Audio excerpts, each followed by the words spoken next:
If you are wondering if we have AI available on POCO F7, then the answer is yes, we have a bunch of different AI tools that we can use on this phone, and most of them can be found by going to settings, and over here we can open Xiaomi Hyper AI option. Over here, of course, we have Gemini, which is a pretty standard digital assistant that is present in all most recent Android smartphones. And there is also AI App Boost, where we have a bunch of different AI tools listed over here. For example, we have AI writing, we have dynamic wallpapers, the creativity assistant, where we have a bunch of different options while editing photos, speech recognition for recording, where we can create transcriptions, we can distinguish speakers, summarize the transcription, translate, and also view individual speakers' content.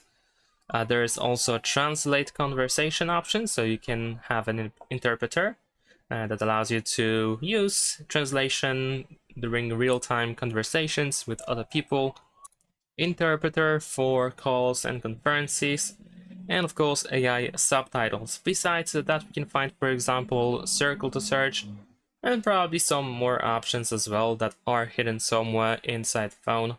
And that's pretty much it. Thanks for watching, leave a like and subscribe.